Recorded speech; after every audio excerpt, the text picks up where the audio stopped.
All right, we are broadcasting live on The Hunt here on the Elijah Winfrey Studios YouTube channel. I'm Elijah Winfrey, and joining me tonight, as always, we got the number one Lions fan, Mr. Bobby Bless. We got Nate Rucker. We have also got Wise Man Cash joining us as well. Reggie Funchess, always with us in spirit, and I hesitate to say it that way because he's still with us in physical form.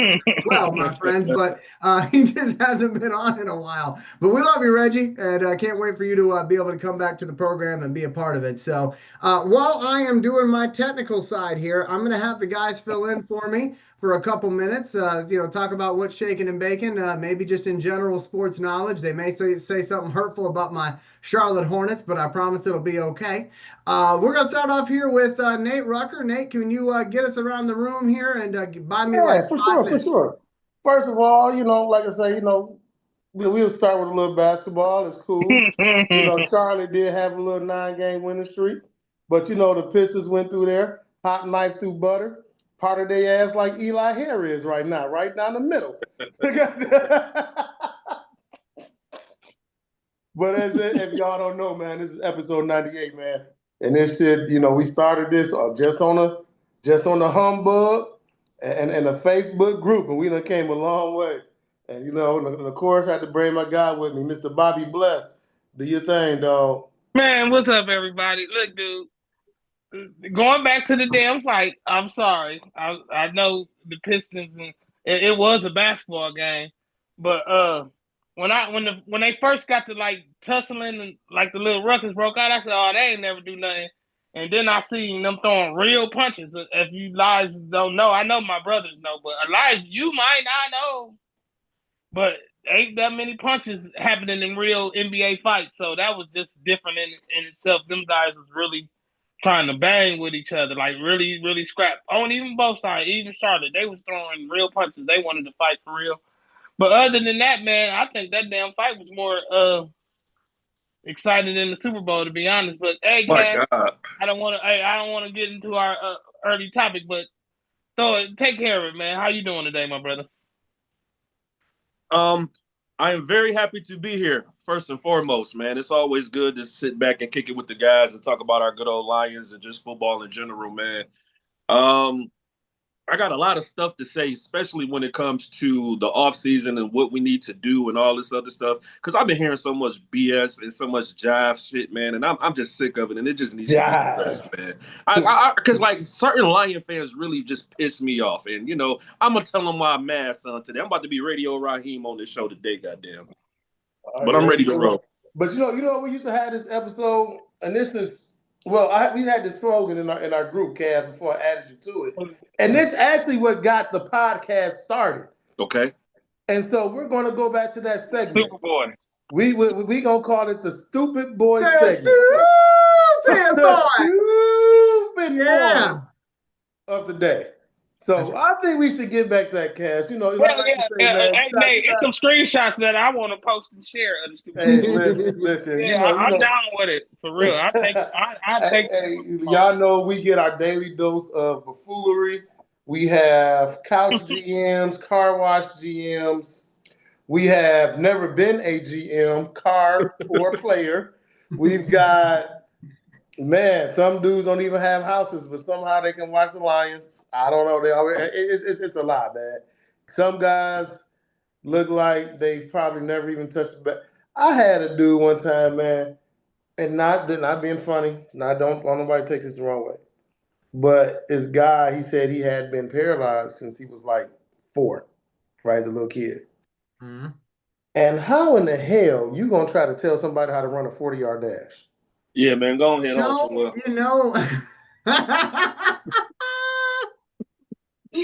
Just saying. Hey, look. You could have gave us a warning. I'm trying to go to heaven. You could have gave us a warning. But it's just crazy. Man, you a dirty dog, man. No, listen. Y'all know the amount of stuff and that we come across, the fans, the different type of people we deal with, the barbershop talk. Hey. The job talk. People Google you. Oh, yeah. You get Google. I got Google. Listen, man. I'm trying to tell you, man. I had a dude who can't even get in his own high-low without a crate being present. Mm. And he was trying to tell me about players not being in shape. Dog. Sit this one out, dog. Sit this one out. So, ladies and gentlemen, this is episode 98, which means we are officially 2 episodes away from Nate Rucker's family $1 million giveaway. And we know this because Nate is just a very generous fella. So once we hit 100 episodes, like I said, we'll be doing the raffle. You can send me a $50 deposit to enter. And like I said, Nate's money that we give away. There we go. So you got any pyramids? down that math at home. You got any pyramids you working on too? Elijah? Goddamn. I got the best pyramids if you want. I also can show you a bridge too. Hey, listen, I'm gonna tell you this. It is no redo. So if it lands on the house, that means it stays with me. Just so y'all know. This is like the NBA. This is the NBA lottery. It don't matter what pick you got. My dad's a pastor, right? And my dad used to say this thing, not during his sermons, but it always made me laugh, okay? When to get to the part of the church service where they start, taking up the offering, right? Oh shit. One of the things he would jokingly say, again, not in church service, but just in general, right? He would say, all right, we've reached that point in the service, so here's what I need you to do. I need you to reach in your neighbor's pocket and give like you've always wanted to. And that always made me laugh. So anyway, we're going to be reaching in Nate's pocket to give back to you, okay? We love you. All right. So let's get to it. That's crazy. Some actual, substance here for everybody. First up, the Super Bowl. I'm gonna straight up tell y'all, as much as I love football, as much as I played football, as much as I coach football, and yes, I own a semi-pro team, I didn't watch a damn lick of it. Okay. I didn't. I made myself some tacos. My ass was in bed by 9:30. I had my little nest that I have, my little Google Nest, right? Can't say that too loud, otherwise they'll try to ask me a question. But I had that. I said, play wave music. And I went out and I got myself this little bitty volcano lava lamp looking thing, and I had that playing, and about 10 minutes later, I'm out. And I checked on the score one time.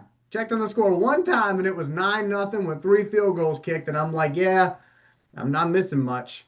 No. But with that being said, I realize it is the Super Bowl. Okay, I get it. It's the Super Bowl, and I also know that out of the Super Bowl comes the constant discussion of, well, how close are we?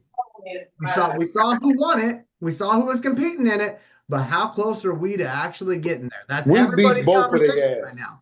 That's everybody's conversation right now. So being that I didn't watch the game, but I know of the teams, here's what I will say as far as what I think we're missing from being there. I think we're missing continuity on the offensive line, which we talked about last episode. I think that will come with time. The guys will gel. It'll be all right. But I also think that we're missing another edge rusher. And I feel like we've been saying that for the last 4 seasons. So I think if Detroit wants to get there, we need to add something else on the other side of Aiden Hutchinson. I think you get continuity on the offensive line, you get yourself another edge rusher, and I think you're right back in that conversation because I saw nothing quarterback play-wise that didn't look any different from what we usually have. Someone's saying hi. But let me pass it over to guys who did watch the Super Bowl. Let me go over to Wise Man Cash first. Cass, I'll have you toss it to Bobby when you're done. Okay, then I'll have you toss it to Nate. Wise Man Cash first. What was your impression of the Super Bowl? What do you think we're missing? I'm gonna keep it short and sweet, man. Yourself now? I'm gonna keep it short and sweet. Super Bowl was trash. It was boring. The Patriots, they had the easiest road to the Super Bowl, and it showed, man. Like, they should not have been there playing in that game. They had to go against a mediocre-ass Charger team. They had to go against the Broncos, who was with their backup quarterback. It was tough to watch, man. Like, I went to a Super Bowl party at my guy's crib, man, and we started having a Pac-Man tournament, man. He had a damn one of those standing arcades. We got to having a high-score Pac-Man tournament. So, all in all, We will have a favorable schedule next year, so hopefully, but our biggest issue is always the same, man. Like, we got to fortify our offensive line, and we need to give Hutch some additional help. So that's my short and sweet version of it. It was a trash watch. Those two don't ever have to play each other again in the Super Bowl. And Bobby, what you think, man? Yeah, man, listen, the NFL is lucky, and the reason why I say the NFL is lucky because they got a straight team with me. I'm gonna pay them.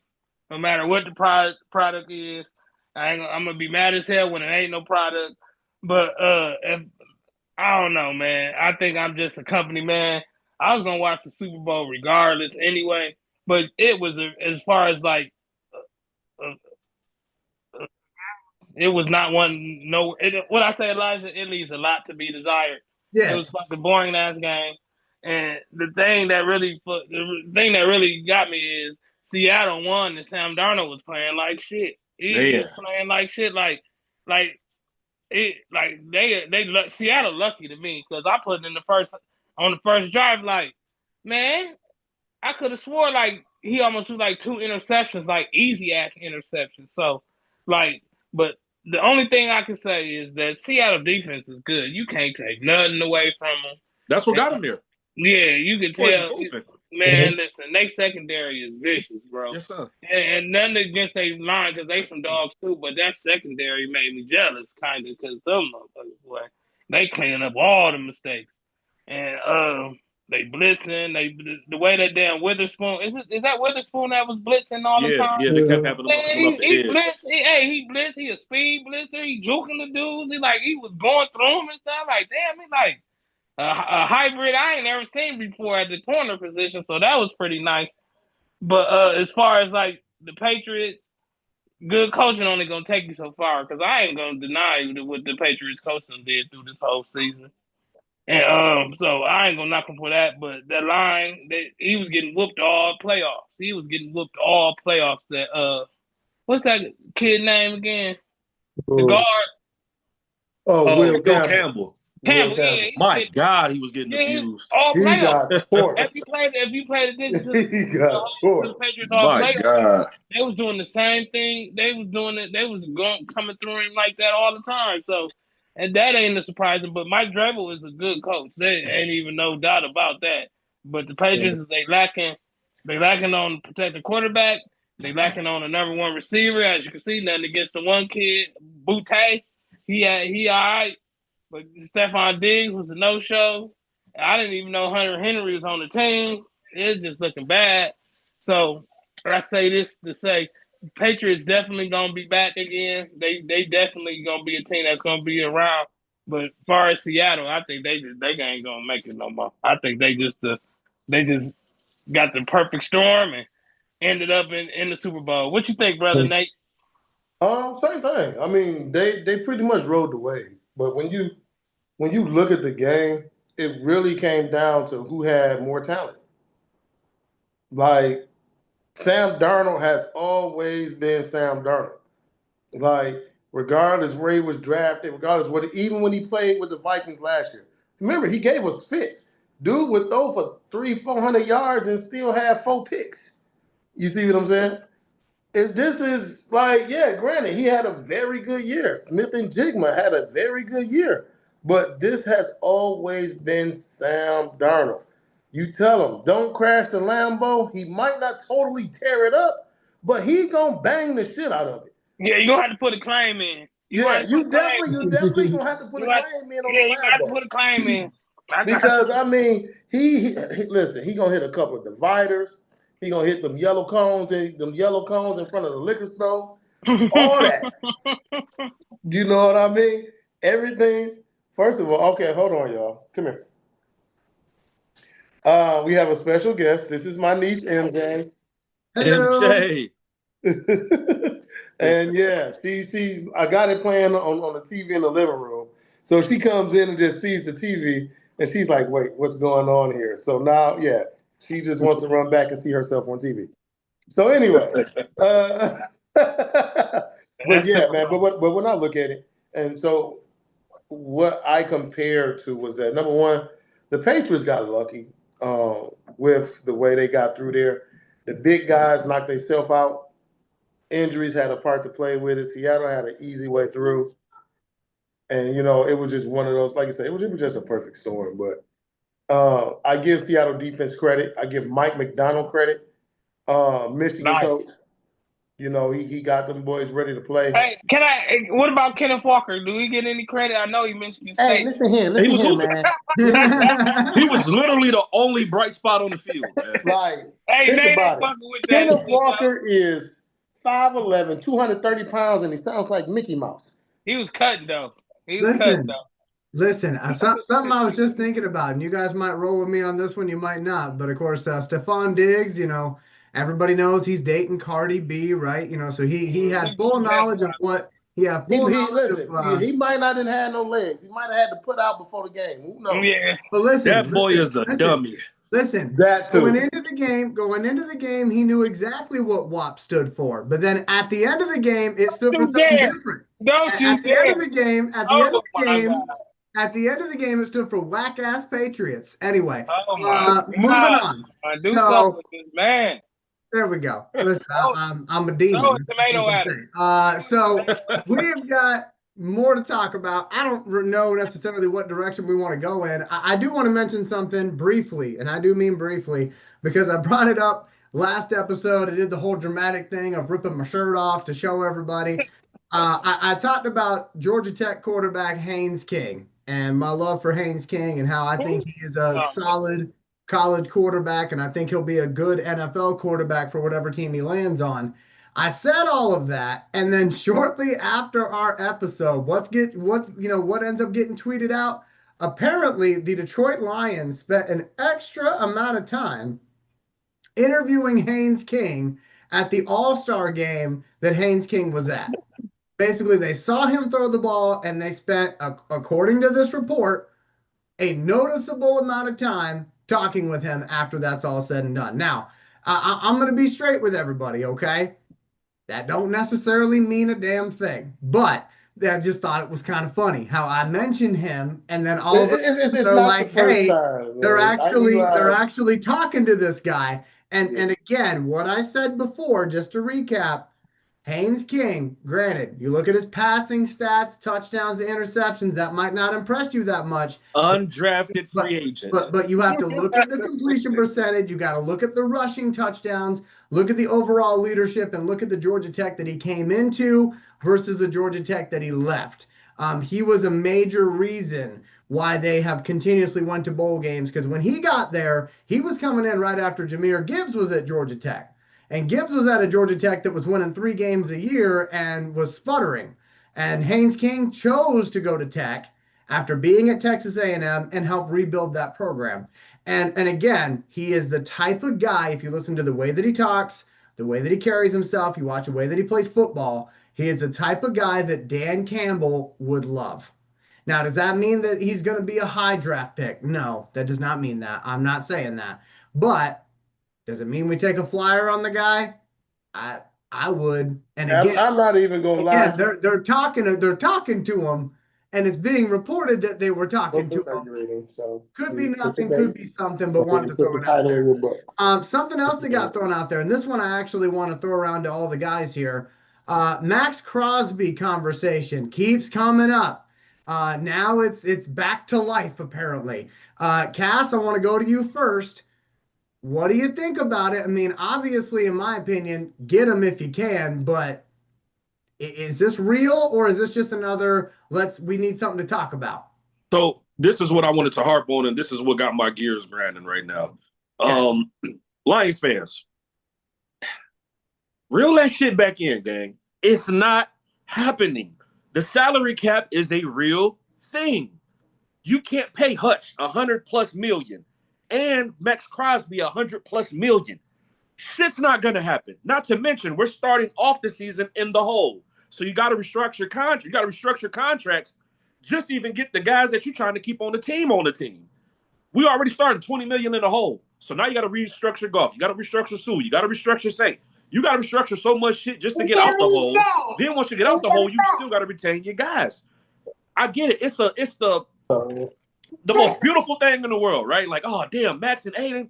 Shit's never going to happen, B. It's not gonna happen. I would love to eat crow on that. You know what I'm saying? But it's just not gonna happen. We can't afford it. The salary cap is real.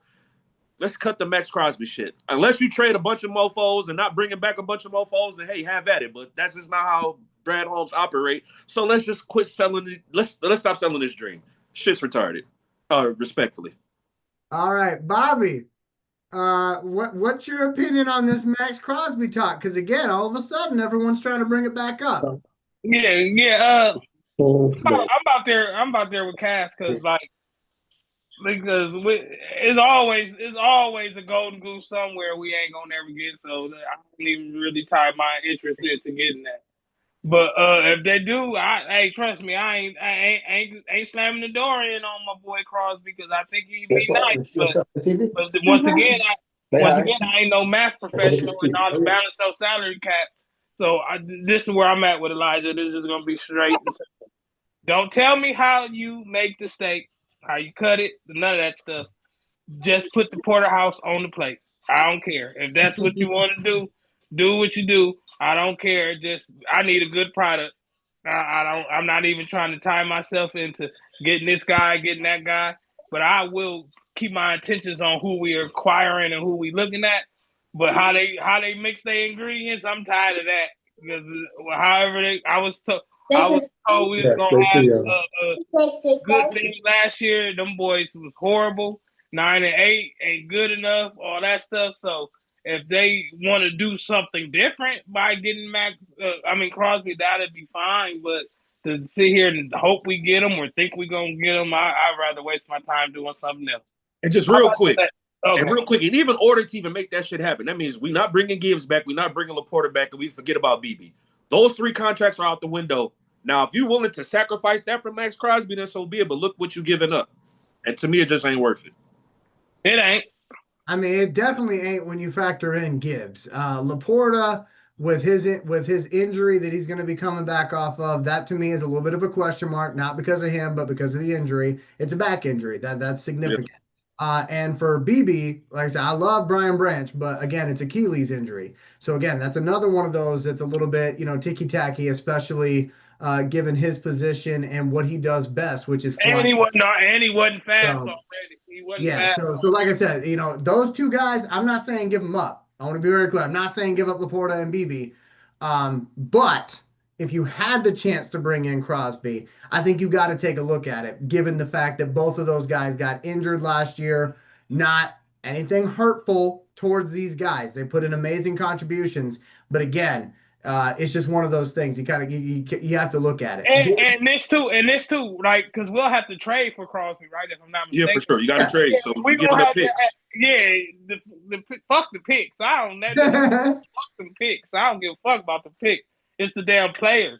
Yeah. If I'm the damn Raiders, I'm not impressed with the Lions' mediocrity where they always land anyway for no first round draft picks anyway. So I'm gonna want players on top of the pick.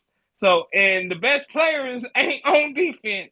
It's gonna be on offense. So we're gonna be losing a lot of equity on offense just to acquire him too, and I'm not a fan of that.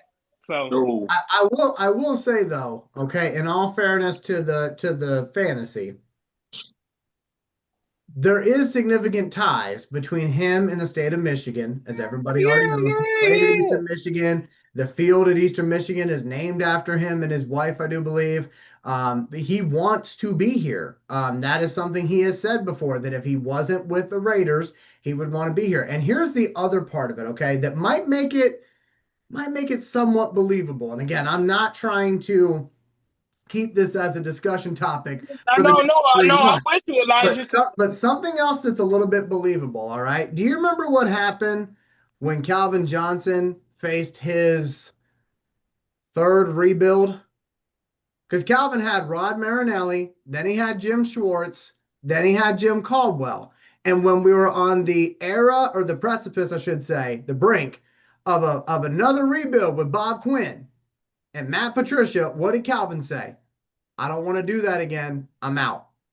And Matt Crosby is now on a similar path. He is one of the most Right, he dominant did well players on in the the day. NFL, But then you're and gonna put yet how he's many minutes? looking at yet another rebuild. It's gonna So be when you have a player that is motivated to get out of where he is, you have an organization that's in a rebuild anyway, and they acknowledge it. You know, Las Vegas knows we're not going to be the bread and butter next year of the league. You know, we're going to have to work our way back. They know that. They're going to want to do right by Max. Max is going to want to do right by the organization, but also do right for what career he has left. It's possible. When you have sides that all want it to work, it is possible. I have seen stranger things occur. If I'm the Raiders, I But would do right by Max. Fuck, you want to go? I don't give a fuck what we say. And again, I want to toss it over to Nate here to get Nate's feedback. But again, from what I'm looking at, Nate, you're looking at a player facing yet another rebuild, an organization that knows they are not anywhere right now near any of the teams, even in their own division, Chargers, Chiefs, Broncos. You need pieces to your puzzle, and if your defensive end doesn't want to be there, then maybe you just let him go.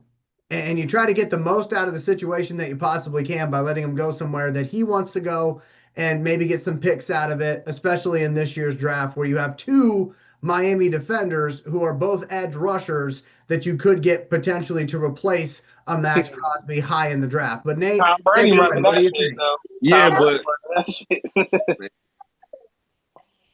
Nate, go ahead. Yeah, it's one of those things where if if guys want to put their pride to a side, they want to put generational wealth to the side, and you want to come home and you want to make something work. Yes, it is possible. that's the only way it happens. If you take a hometown discount, that's it. Yeah, but the thing about it is, do I even think that that's a move that Brad Holmes is going to make? No. He still got 4 years on his contract. 3-4 years on his contract. Well, he had just signed an extension, 3 years. What was it? 3 years, $106 million. So, I mean, again, his contract is what it is. I just don't think people really understand how damn near impossible it is when you think about players that you are going to have making $100 million. Like, just think about the contract you already have. Mm-hmm. Guys that are right now making $100 million that have already signed their deals. But then, too, think about this: the per year, right? You paying Hutch 40 a year. You're gonna have to pay him 40 to 45 a year, and you're already giving Goff 50 to damn near 60 a year. And you giving Saint 27. You giving JMO 24. You about to start giving James 20. So that's what I'm saying. It's one of those things where, I mean, is the team, is the love for the team, the love for the homeboys enough to where these guys will restructure so that they're able to do something? Again, that is a big maybe, especially when you're talking about guys. Well, here's the thing. It's different when guys are on their second and third contract, right? Mm-hmm. These guys are on their first extension, their first mainstream, where guys are qualifying for different things because they've made all pro, they've made Pro Bowls. So these guys right now are doing this before they even hit their prime. You see what I'm saying? Yeah. So yes. Everything sounds good, but this is where the drafting, the trading comes in, where you won't have to spend another $45 million a year for a guy on the opposite end. Where you're talking about your two ends are going to pretty much eat up 45% of your salary cap in two players. Think about it. So, and I definitely get what Nate's saying, and I get what Cass is saying. I get what 45% in two guys. Listen. Everybody's got that dream girl. We all done fell in love with that perfect teacher. We all done had that perfect happy ending at the end of the night. But this ain't that. Well, and here's the thing. So Tyler, stop all that yelling. So anyway, so something that I want to mention here, because I think Nate hit the nail on the head. Will the people that we have on the team right now be willing to restructure? And Nate hit the nail on the head. You know, that these are guys that are in their first big money of their lives, you know, outside of the draft. You know, the youngsters that we have on the team, they were not around during NIL in the college days. Gibbs wasn't in NIL. Amon-Ra was not in NIL. Jameson, Aiden, they were not involved in, you know, name, image, likeness. That hadn't been settled yet by the time they got to the league. So when they got to the league, obviously they got a little bit of money, right? But now they've got generational wealth type money. And the thing that I always try to caution people is when you're talking about somebody else's bag, be respectful.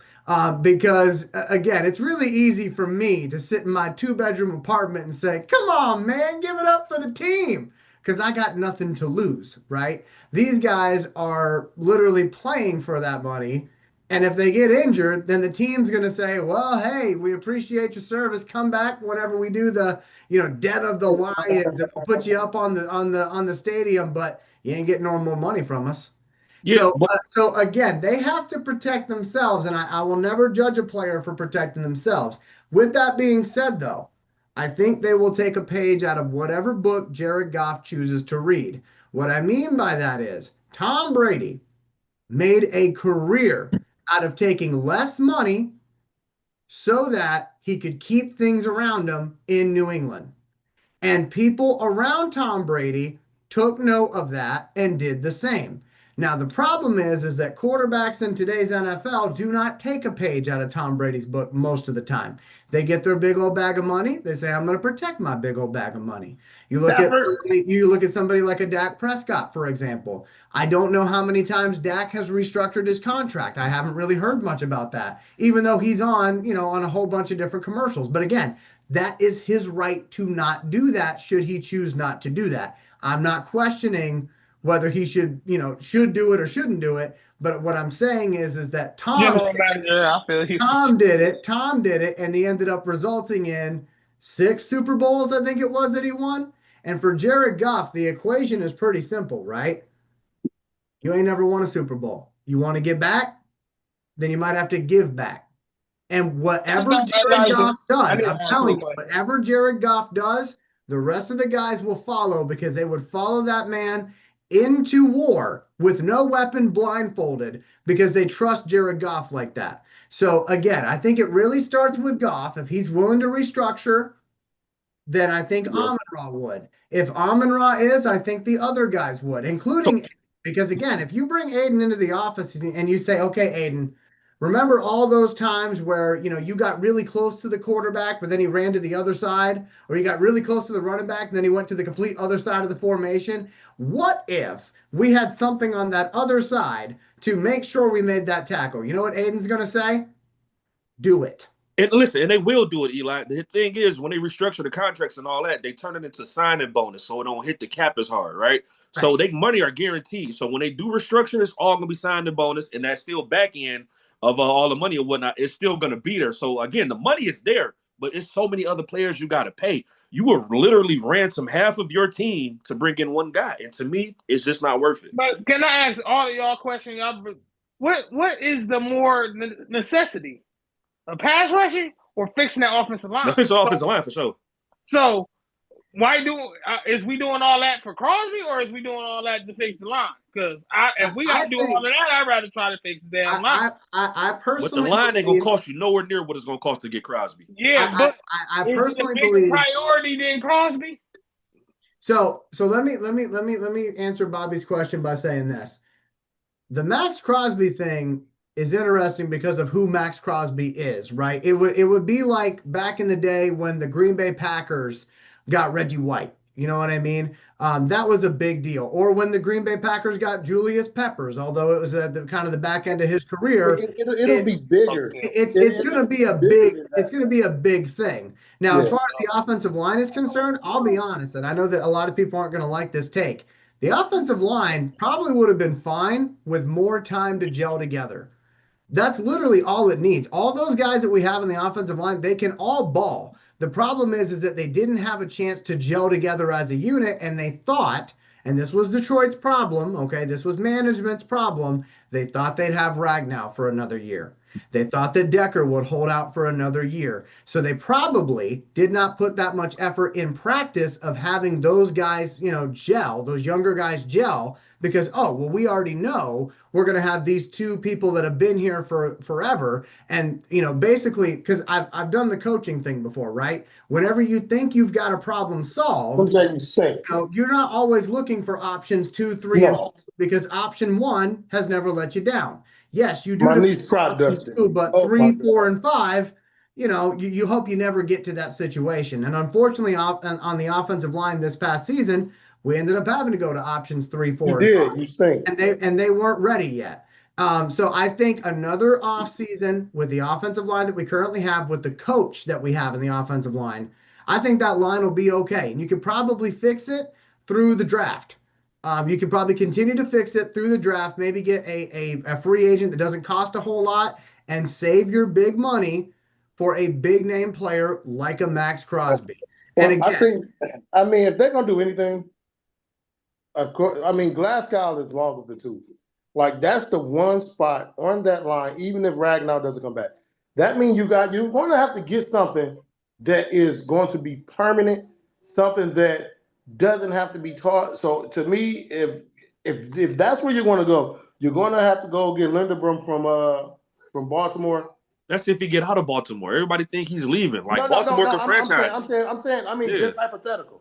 But again, I don't think, if you know the history of Baltimore and the Patriots always have done the same thing. They've never truly invested into their line. Early, when they had Ogden and all them, they were investing into that offensive line. They didn't care. They kept those guys around because they were run first. But if you pay attention, the turnover on Baltimore's offensive line has been pretty frequent. It's the same thing with New England. Remember, they would keep a guy and then he'll come off the Pro Bowl and they'll ship his ass right the hell up out of there. Yeah. Because we got a younger guy for a cheaper price who's going to come in, and we got a great offensive line coach that can train him up. So, Baltimore's always done the same thing. But my thing is this too. We essentially may have to replace 3 guys. Your center, your left guard, and Decker may not come back. So again, we're trying to spend all our resources on defense for one player when you got a huge fucking problem on that offensive line. I don't think we're going to replace him. Mahogany's going to. I don't think Mahogany was getting his ass beat this year. Yeah. But remember, here's the thing about that is he was a dude who was thrown into the fire. I got a guy who's longer the tooth on one side. I got a dude who's fucking slow Frosty the Snowman melts faster than Decker can get out of his stance. Mm-hmm. Yeah, he's still whack now. So even Mahogany was stuck between 2 rocks. It wasn't even a hard place. But you still got to hold your own, man. You know how many times he whiffed blocks and got set on his fucking wallet? Right. So, but again, that comes with that. As you know, that comes with trusting the guy on the side of you. That comes with manning up and taking care of your gap and your responsibility. That's not a bulldozer. But again, it's tough. He could have been in a damn Capital One commercial this whole season. But what they just said just now is what I was referring to, right? Because if you're Dan Campbell and you're looking at your team in the offseason, right? And I'm not talking about this offseason, I'm talking about last offseason. You're looking at it and you're going, okay, we got Decker. He's been here for a while. He knows what he's doing, right? We got Glasgow. We're not necessarily sure what he's capable of, but we like Glasgow. Like he's our guy. We think he's going to be okay, right? And then you got Mahogany, you got these other guys, and you're thinking, okay, we're probably never going to have to use these guys. It's going to be okay. We got time to gel. And then boom, right out the gate, it's you got big problems. And that's why I said, if you give those youngsters time to develop, right? They didn't get to the NFL by being a bunch of bums, okay? They know what to do to play football, but you're literally asking them to play one of the hardest positions in football, which is offensive line, because you got to be smart, you got to be strong, you got to know what you're doing. And they were out there doing it, and they probably should have been doing it during the preseason. And again, that's where we didn't play any of our starters during the preseason, right? So again, that's where my point is coming from. I'm saying, yeah, you probably need to invest in some offensive linemen. I'm not going to deny that. But do I think you need to throw all of the money at the offensive line? No, because you still need somebody on the other side of Hutchinson. If it's not going to be Max Crosby, and this is where I want to go with the conversation next, if it's not going to be Max Crosby, who are you going out and getting, realistically speaking, who's going to come in and dominate alongside Aiden? Because everybody we have tried to get on a discount has failed us, whether it's their health failing them or them just not being very good or them getting a bunch of sacks in games that don't matter, right? And then all of a sudden you look at their stat sheet and you go, wow, they got 10 sacks. And it's like, where did those sacks come from? Oh, that was in the third and fourth quarter of a game we were going to lose anyway. Ah, okay. So again, who are you going to get that's going to make a meaningful difference, who has already played NFL football, or are you hoping to get a rookie to put beside Aiden, who's going to come in and do what they need to do? We have Davenport. We have Davenport. Oh my God. Let Let me go to Bobby Bless first. Bobby Bless. Just to let you Bobby know. Bless. He's definitely Who do you want, Bobby? No, I just love that quote by Brad Holmes. I love it, man. My bad. Go ahead. Go ahead, Bless. I'm gonna tell you straight up, Elijah. And I hate to even try to go the opposite of way what you're saying, but as bad as that fucking secondary is, I don't want to talk about the line. That secondary is trash. Whether y'all like Arnold and all that shit, all that, that's gonna be a problem. Kirby hurt, probably through. Brian Bryant's coming off of that. That secondary is a way bigger issue than that pass rush. Let me ask you this though, Bobby. How long do you expect the motherfuckers to cover? That's what I'm saying. No, I don't give a fuck who you got back there. If ain't nobody getting no pass rush, you can't cover motherfuckers. We can say that. Bobby wants 15 Mississippis for every single quarterback. Yeah, you can say that. You can say that, but they never been good though. Even you can say the Lions never had a pass rush. They got home. The Lions had decent pass rush. It's them secondary. That secondary on third downs, they was either holding. What's that kid? Y'all pay Reed all that money. He was a fucking bum. And I don't care if he was holding them for 3 seconds or 5 seconds. It don't matter. That secondary league is sorry to me. And the pass rush, yes, Aiden do need help. I would like for them to, just to answer your question, Elijah, I would like for them to draft him. Who? I don't know. But I don't want them paying all that money to get another pass rusher and the secondary can't cover. If you got a pass rush, you got to worry about it. You can go play corner if we got a pass rush. But even if y'all thought they was great, both of them safeties is not going to start the season next year. So that's a bigger problem than the pass rush. Listen, Bobby. I will say this, okay? This is why I love Bobby Bless, because he watches all 22 film, okay? Whenever he watches the games. This is actually a compliment. It's not a smart ass comment, Bobby.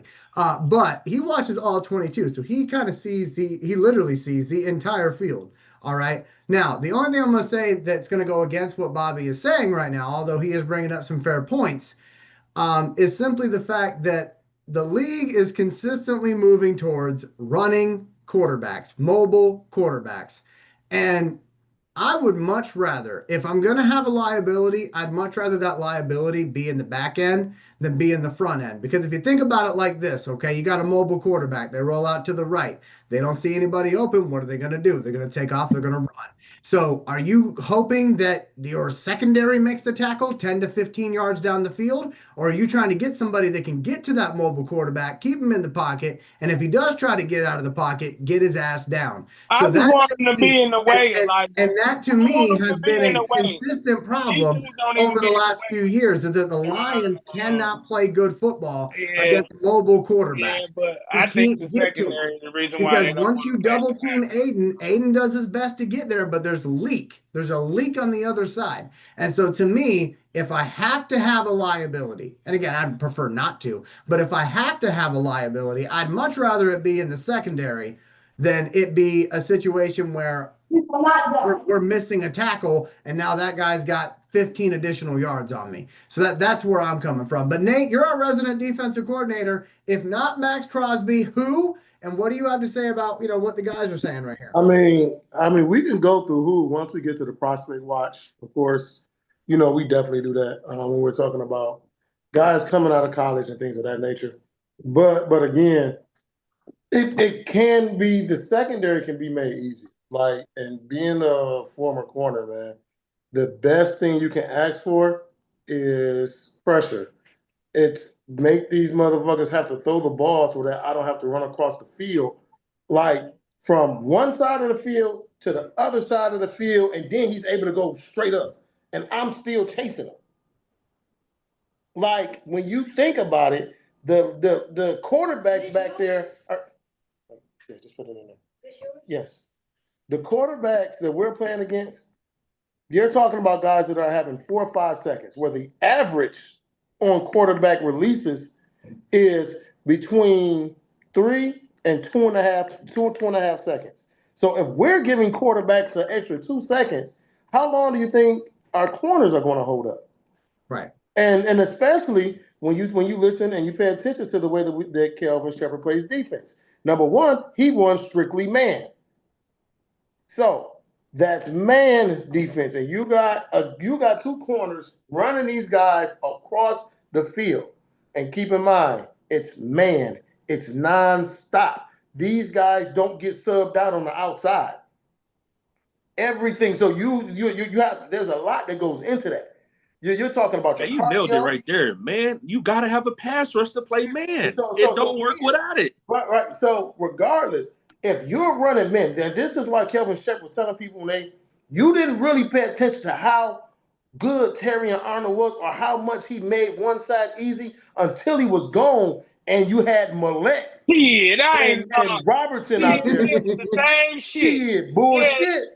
Bullshit. See, the difference. Burnt is burnt. Burnt is burnt. Wait, hold on. Wait till I can finish. So listen. No, burnt is burnt. The difference about it. I'm live. It's late. So the difference is that it's about what you can do with your coverage. It's about neither. Whatever, baby. Please. It's what you can do with your coverage. It's what type of flexibility you have on your back end. If I know that my front 4 are doing and getting to the quarterback, my secondary is going to have an easy day. Easy. Then they're able to press, because if I'm pressing and I know that my defense is going to get to the off. This is not a good day. I got kids and they is giving me the flux. I totally forgot my point because my niece. No, you were talking about man defense. Man defense, pass rush, press coverage. Yeah, the purpose of pressure is that you don't always need you don't need sacks. Pressure busts pipes. Sacks that's what I'm saying. When you think about it, sacks are great. Sacks are great statistical things for individuals. But when you're talking about consistent pressure, consistent means your quarterback is rattled. He's going to rush more throws. He's going to throw shit in double coverage. He's going to just get that bitch out of his hand. And if you're able to do that, that quarterback he can't run. He can't set his feet. He can't step up. He's uneasy. Guess what? That gives your corners the ability to jump routes. This gives your corners the ability to really be physical. Like, where if I know that I don't have no real pressure as a corner, when it's 3rd down and 8, guess what? I can't press because these guys ain't gonna get here. They ain't gonna get there. So guess what?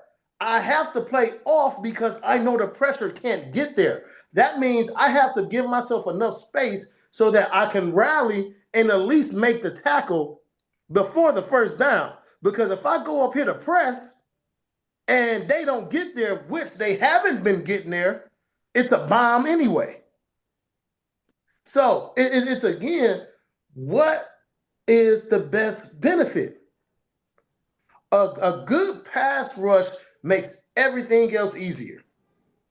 Because guess what? For a corner when you're in man, the longer that quarterback has the ball, the more susceptible we are to big plays.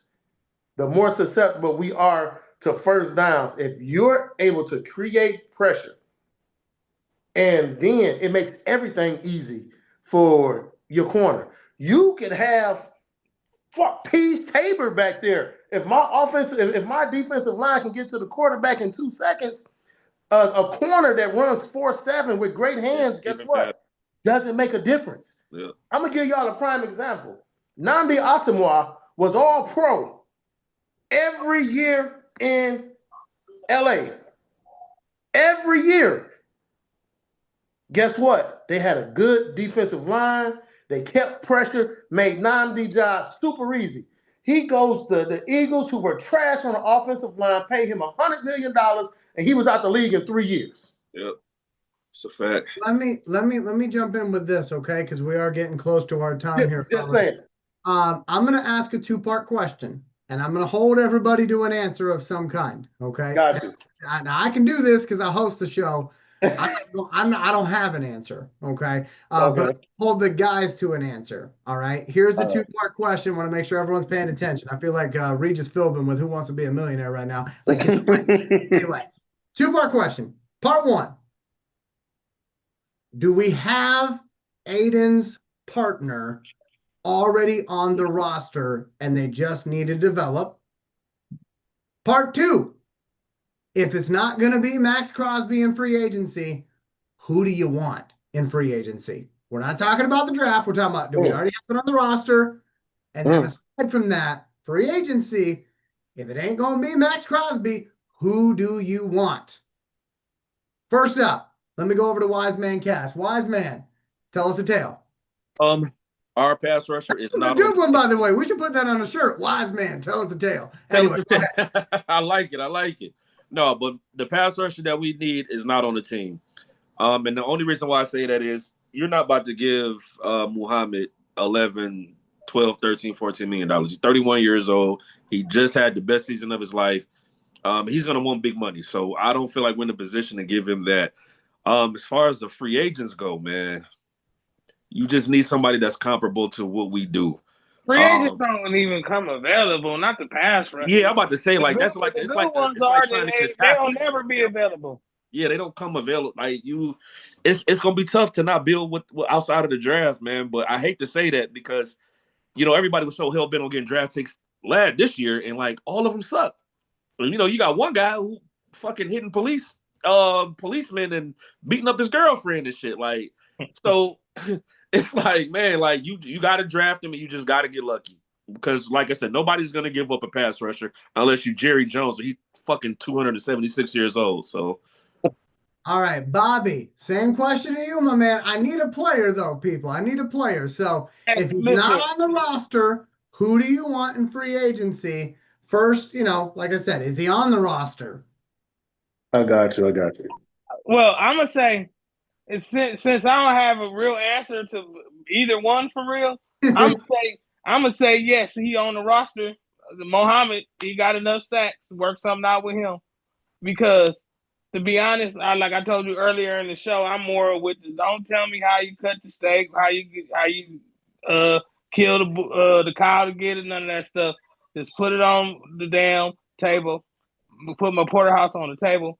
I don't even really want to. I don't know, because like me and Cass was just saying, man, pass rushers don't come available. That's why it was so amazing that what Dallas did to help Green Bay. So where I'm at with it is, shoot, you better try to work with the one we had. You know what I mean? Mohammed got 10 sacks. Didn't, if I'm not mistaken, didn't Hutch and Mohammed had the most sacks from a duel or something like that? I seen. Am I anywhere close to that? Yeah, Yeah, you close. You close. So, Close. Did I If see? I- If Did you I close, see it's that? not right.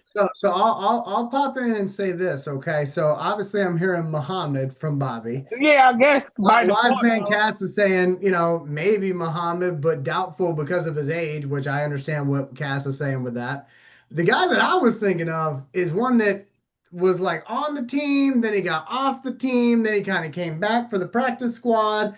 He's somebody that needs some, refinement, some development, but the Egyptian, the Squad. guy that they You said I practice know where squad. he was That must be going. they I were know where very he was excited going. about him. He They were must be a very bum. He must be a excited bum. about him when they got him. Maybe Yeah, it's bum. because they wanted the Lions fans to be excited about him. I don't know. But Yeah, he's bum. somebody that kind of popped into my mind when I was asking the question, because obviously he's not there yet. No one's going to say that. Developmental piece for sure. But if he develops into that guy, he's still young enough that he could be. And again, after a year of seeing NFL competition, even on the training camp level, or excuse me, practice squad level, that will usually help somebody out. But let me go over to our defensive coordinator, Nate Rucker. Nate, same question for you. Is Aiden Hutchinson's other half on the roster currently? And if not, maybe if so as well. Maybe you want to go addition to. Who are you getting in free agency? Give us a name. I not got Max Crosby. I got 3 guys for free agency. See, there's guys out there. What are you talking about, Bobby? One would be Kawhi Pay, Ooh. number 1 from Indianapolis. Who? Kawhi Pay. I know who you talk about. Second would be AJ Espinoza from Buffalo. Hmm. And then you still can I remember him. you still can go after Trey Hendrickson, since they was unable to move him. Trey is very, very disappointed with Cincinnati. He's gonna be there. So he's not under the contract. You ain't gotta go ahead, you ain't gotta throw all these draft picks at Cincinnati. He's been wanting to get out of Cincinnati. He wants to get someplace. He wants to be, where he's going to be loved, where he's going to get a chance to go to the playoffs, blah, blah, blah, blah, blah. He wants somebody on the opposite side of him. From what I heard, he loves Dan Campbell, just like the rest of the NFL. So you've got those 3 guys right off the top of my head. And reason why I don't say Muhammad is, number 1, I'm not going to let 1 year fool me. 1 year in spot where, when you think about it, he wasn't. Yeah, he got them sacks. I won't even say they weren't meaningless, because again, they came in bunches though. There wasn't no consistent productivity. There you go. He would completely disappear. You wouldn't. You'd be like, damn, is he? And his Did he even suit up? And he allowed him to Best even game run. he got Pace 3. at the edge. Gibbs is like that. And not The only running back Gibbs is like that too, but y'all ain't gonna say that though. Yeah, Nah, you better stop with that, here's the thing. Gibbs is like that better too, but stop y'all with ain't that gonna bring mess. that up. But here's the other side of it, is that, yeah, he's good against the pass rush downs. Yes, he generates pressure, but he's terrible against the run. Does not know how to set the edge. Dude falls for a bootleg damn near as bad as, what was the other dude when fucking Jake Delhomme fooled him with a bootleg? The dude who chased everything that everybody loved. Vanden Bosch. No, not Vanden Bosch. Same team though. Bobby, what the hell was his Cliff name? Averill. Who? You talking about Averill or Cliff Averill. Averill or No. Ziggy? No. Caucasian guy. People Vanden love. Bosch. He was a spot rusher that everybody loved, but he would fall for every bootleg in the goddamn world. And what team was he on? He was on our team. Oh, White guy. yeah, right. He was the end. Oh, What the fuck is this? I know who you talking about. He played with Vanden Bosch? Yeah. No, he Came after that. No, He was around that time. Nope. He was with Bob Quinn and them. Pat O'Connell? No. He was from. Didn't he go to Michigan? He was from Michigan too. He didn't play at Michigan, but he played in the state of Michigan though. What the fuck? Anyway, I'll figure it out, and I'll tell you at the end. But that's why I don't like Muhammad, man, because he can't set the edge, and this is why you had Davenport, who was supposedly a good edge setter, good run defender. You couldn't beat Davenport out for that. Then Pascal, Then you got Pat O'Connor, and it's like, dog, you couldn't beat out guys. You see what I'm saying? Yeah, you got double-digit sacks, but there was never nothing consistent. Like you would disappear, you reappear. Anthony Zettel, there it is. Yeah. Yes. Ooh, Yeah, man, who dug that up? Hey, I was because looking now. you know, Yeah. Cash, you know my mind, dog. I mean, I remember I used to Zettel make is videos No, about don't him. you, don't you take but the credit for thing that. I looked was, it up.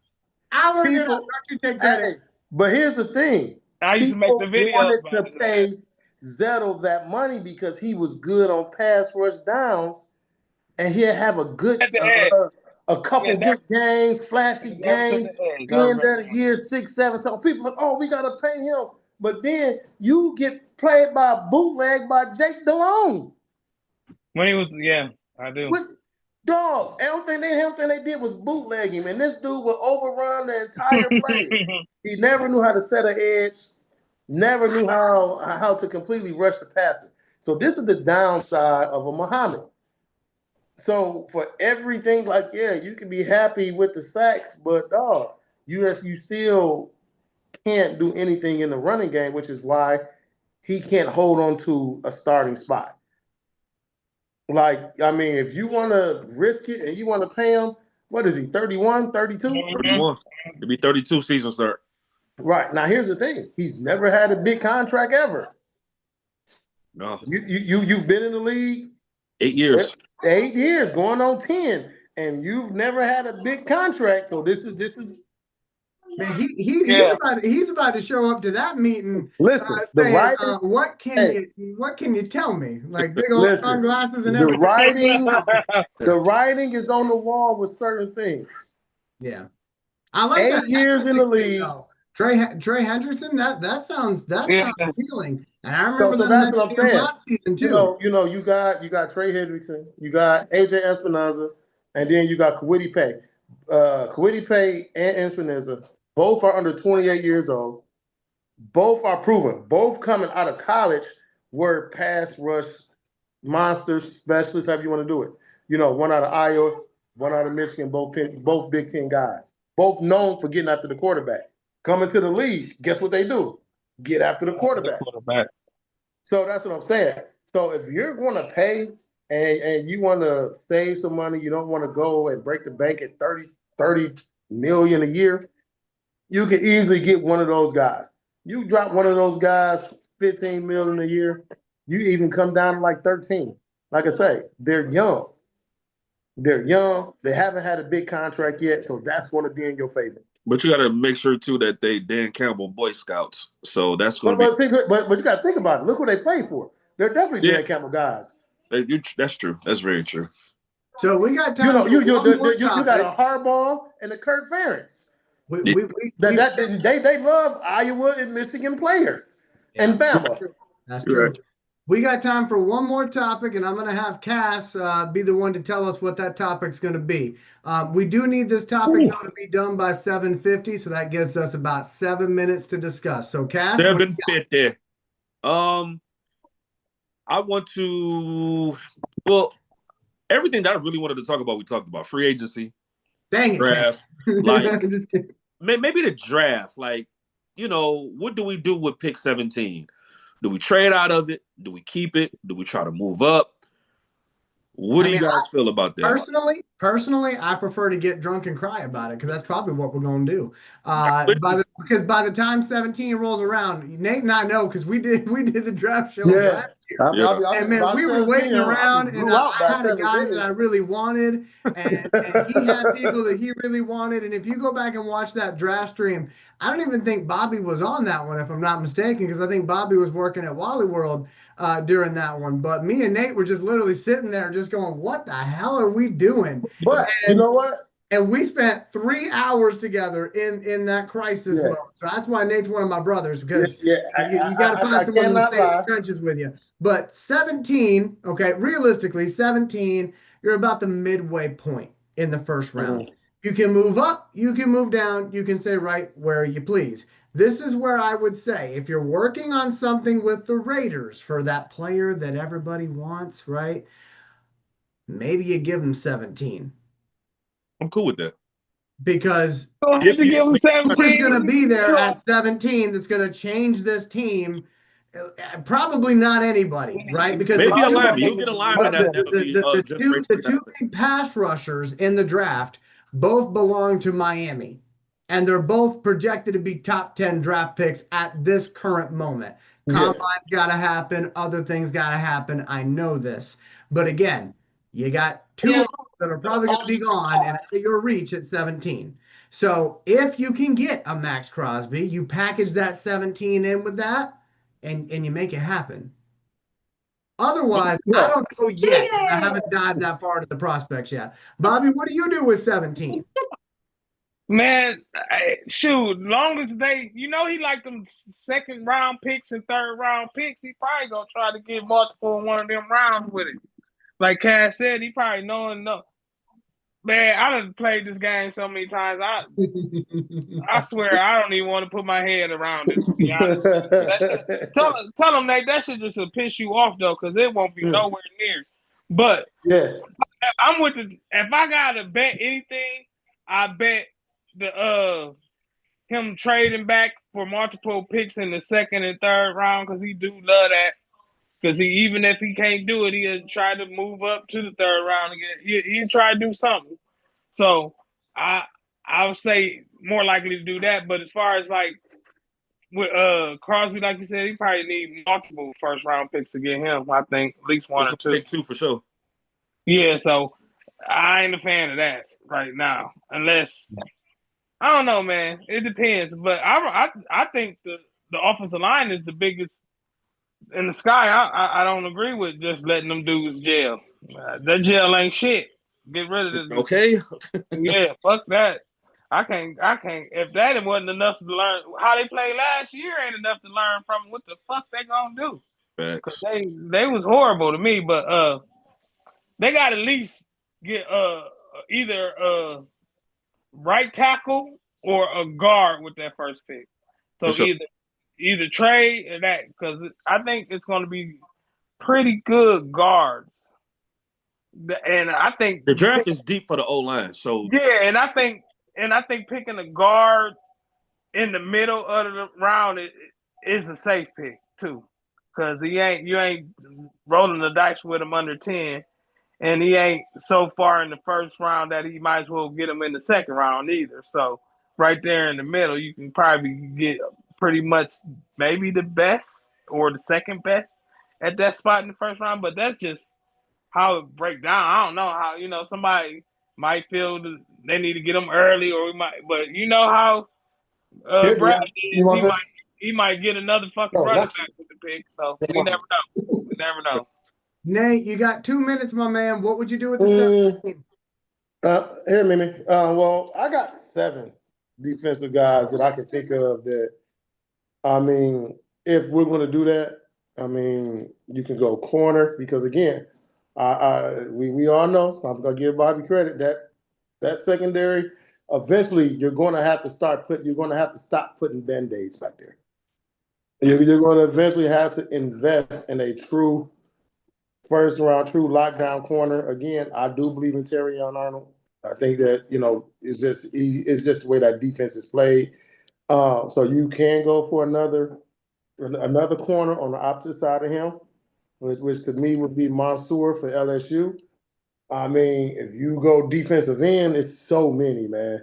It's so many defensive ends that you could really go, that you can actually plug and play. Man, now you have me start looking at corners, man. You get bro. I swear. Hey, listen. I was about to say, I mean, like I say, you got. Don't hype me up like that, bro. Hey, listen. You know, I know. Listen, corners is my thing. Yeah, I know, but the corners, they take the funnest to look at, for real. Hey, look, the footage is fun. So it worked out. So far, my cornerbacks, the ones I like, did their thing. Like I said, I told you, hey, I want us to get Christian Gonzalez. I mean, granted, we got what we got, but you see how that worked out. So I mean, it's one of those things. Brian Burns too. I told everybody Jeff Brian Burns too. Yeah. Yeah. So I mean, I've been pretty good. But outside of that, man, That's what I think, man. I also, before I do anything, I want to give Eli credit, man. When it comes to this draft shit, and this is, I think Eli, when I prospect watch, Eli, what are you? Fuck, what, 5 for 6? Yeah. So Eli had Jahmyr Gibbs. We did prospect watch on Jahmyr Gibbs, Sam Laporta, Jack Campbell, Hendon Hooker. We did Brian Branch and somebody else we did. Terrion Arnold. Terrion Arnold was Oh, yeah, Terrion Arnold. And everybody told me when I brought up the guys, you know, that they're like, Hey, look, I don't know, Elijah, I don't know. And then one thing I draft night, cannot go boom. against. If I would have bet money on it, I would have been a rich man. Shit. So Okay, now E, you can bet on it. but now, listen, now that I've done I that, can't though, even lie. but now that I've done that for the last couple seasons, right now I feel the pressure. Whenever I'm looking at a prospect, I'm like, shit, like people might believe me. So, like I said, I gotta dive into my prospects. I have not yet done that. Yeah, outside of the Georgia Tech guys. So I'm gonna dive into that probably this week.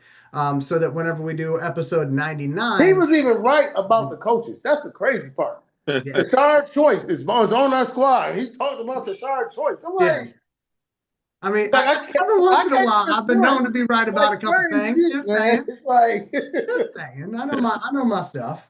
All right, so let's get to closing remarks here, my friends. We'll start off with Cass. Cass, what do you have for closing remarks, my man? Hey, man, just want to thank everybody for rocking with us. If you tuned in, please like, share, subscribe, all that jazz. Thank you for hanging out with us, and continue to watch, continue to support, and want to say go Lions? Go Lions, baby. Okay. All right, number one Lions fan, Mr. Bobby Bless. Bobby, closing remarks. Man, this is the first off season in a long time where I'm pissed. I'm just so used to the rah optimism shit. I just trying to come into the off season with a Lions eye again, man. And I need Tiger, huh? All right, Rocky.